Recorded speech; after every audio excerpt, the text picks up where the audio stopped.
something. Door has closed, not a sound. Take a look as I am now. Still I smile and don't speak. Will you please slow down? Slow down. Slow down.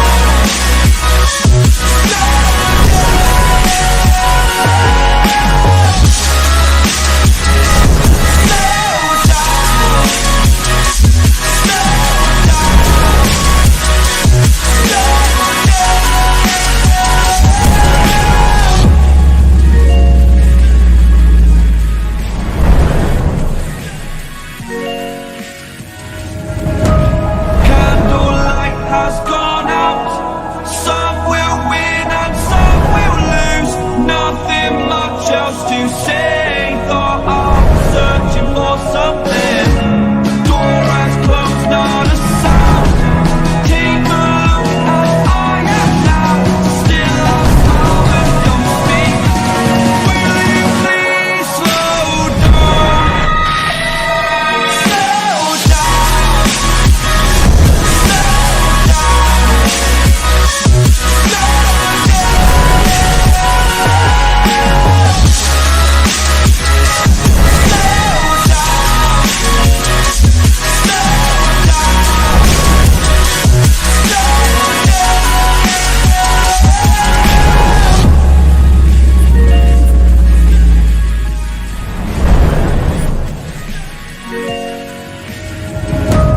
Candlelight has gone out. Some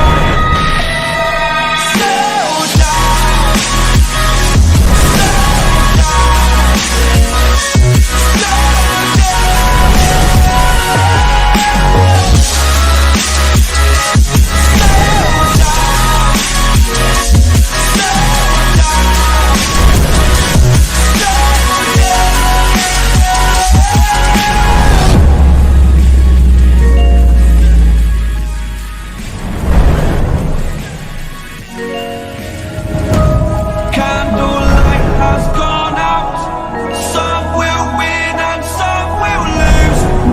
Nothing much else to say. Thought I was searching for something. Door has closed, not a sound. Take a look as I am now. Still I smile and don't speak.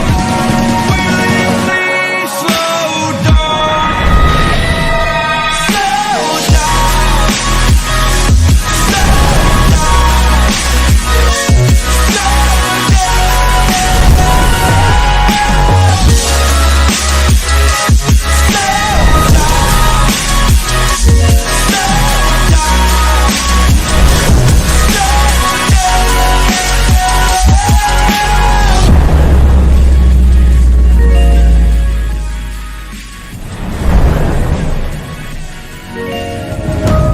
Candlelight has gone out. Some will win and some will lose.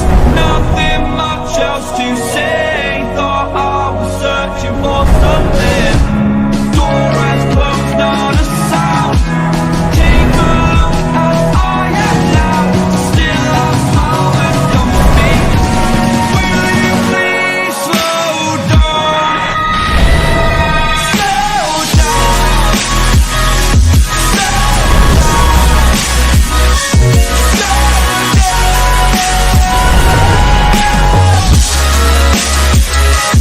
Slow down.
searching for something. Door has closed, not a sound. Take a look how I am now. Still I smile but don't speak. Will you please slow down? Slow down. Slow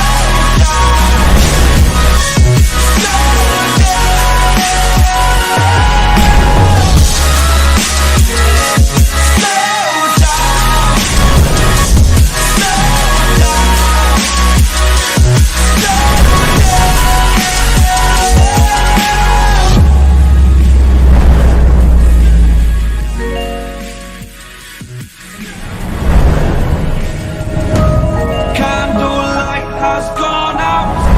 Some will win and some will lose. Nothing much else to say. Thought I was searching for something. Door has closed, not a sound. Take a look how I am now. Still I smile but don't speak. Will you please slow down? Slow down.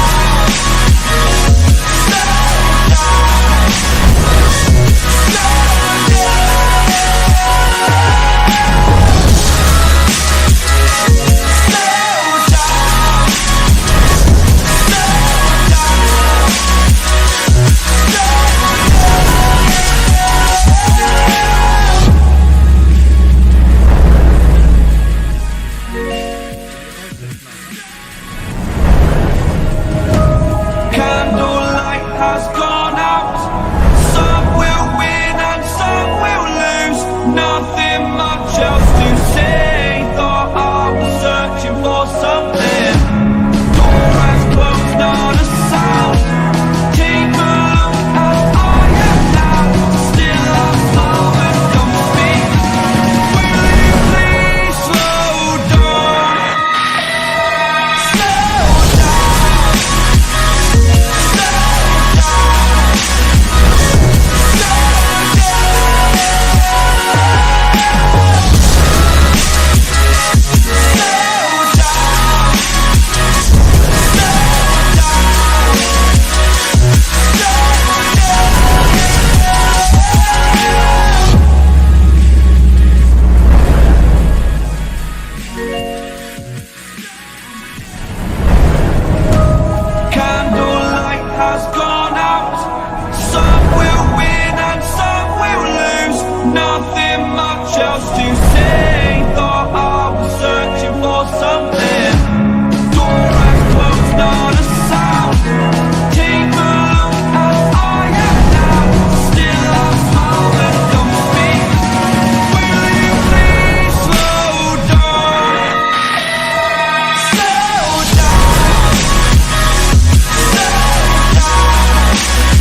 for something.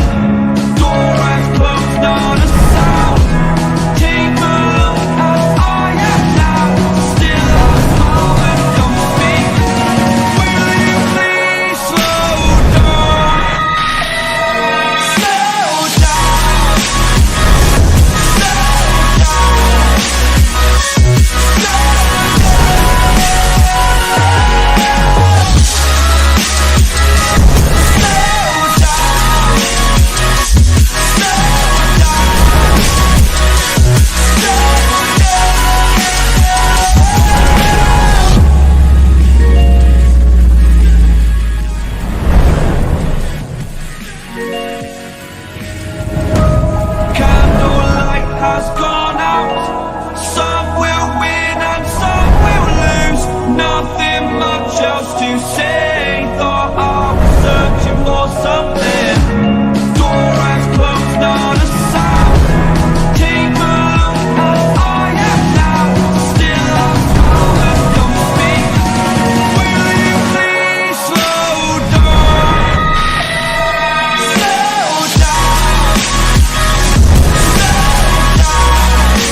for something. Door has closed, not a sound. Take a look at I am now. Still a moment, don't speak. Will you please slow down? Slow down. Slow down.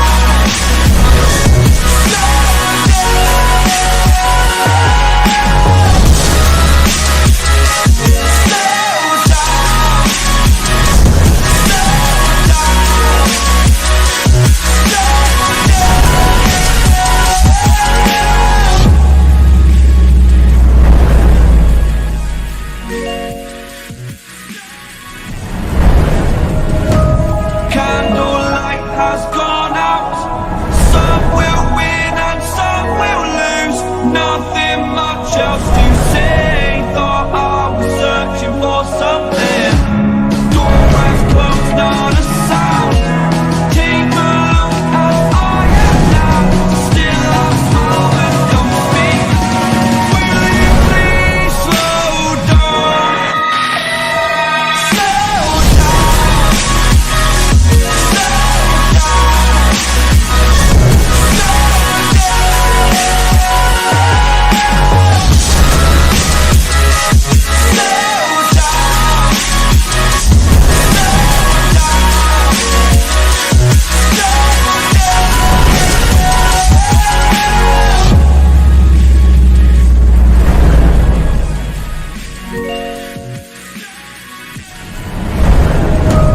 Candlelight has gone out. Some will win and some will lose.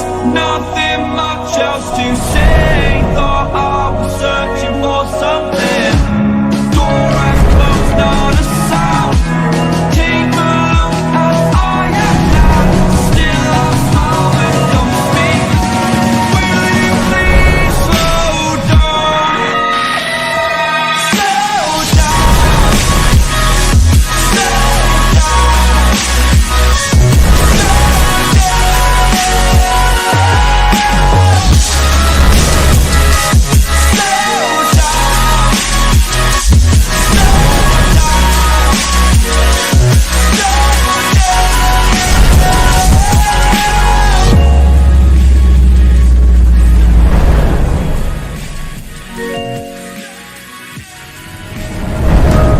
Candlelight has gone out. Some will win and some will lose.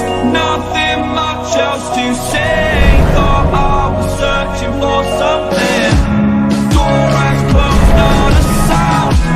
Take a look at I am now. Still a moment, don't speak. Will you please slow down? Slow down.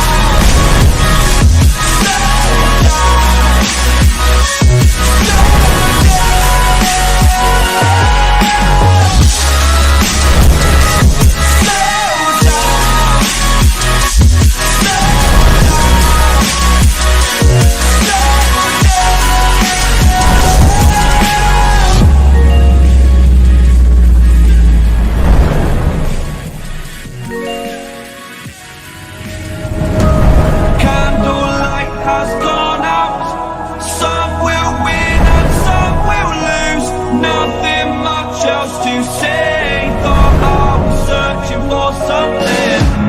Door has closed, not a sound.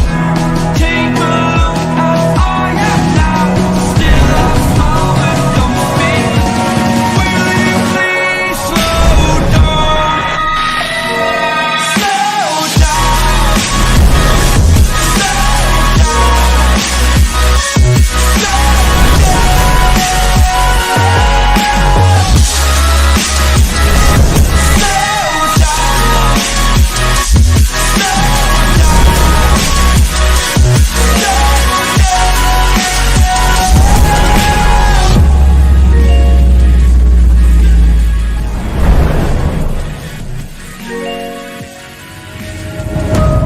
Candlelight has gone out. Some will win and some will lose.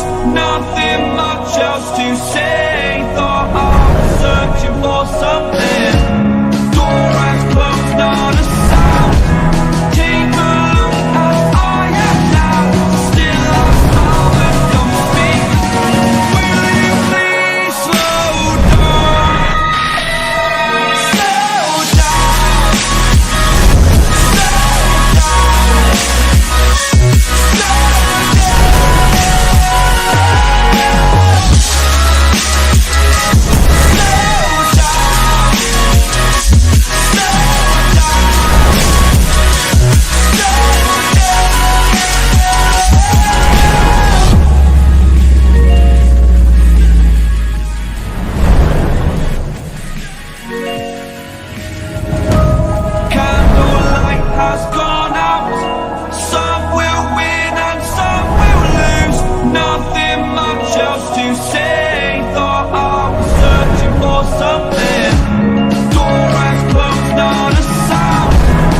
has gone out.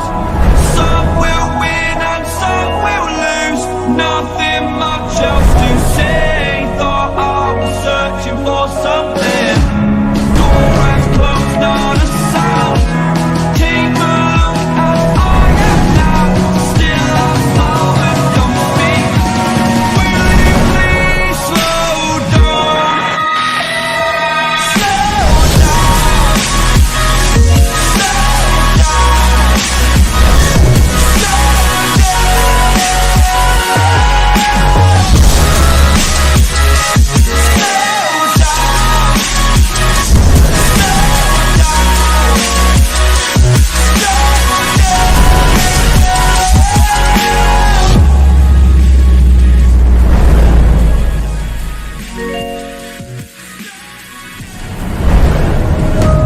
Candlelight has gone out. Some will win and some will lose.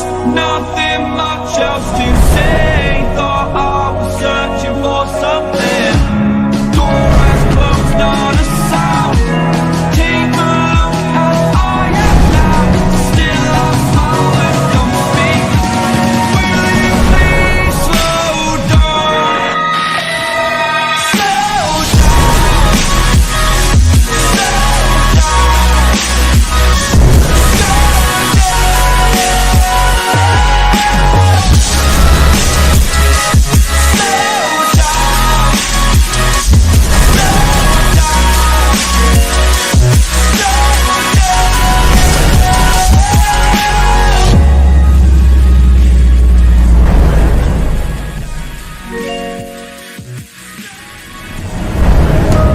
Candlelight has gone out. Some will win and some will lose.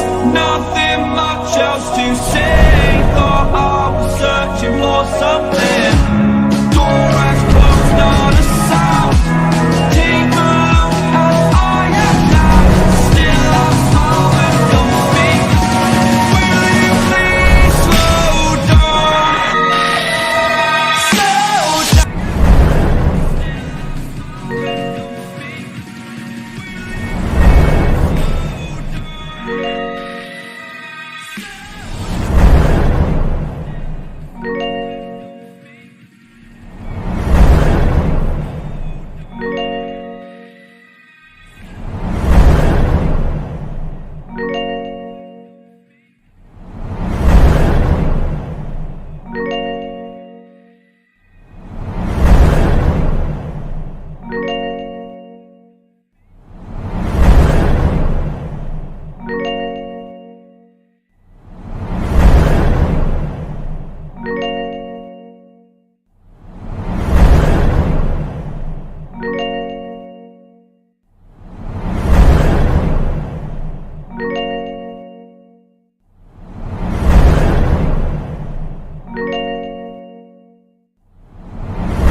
Good evening, sir.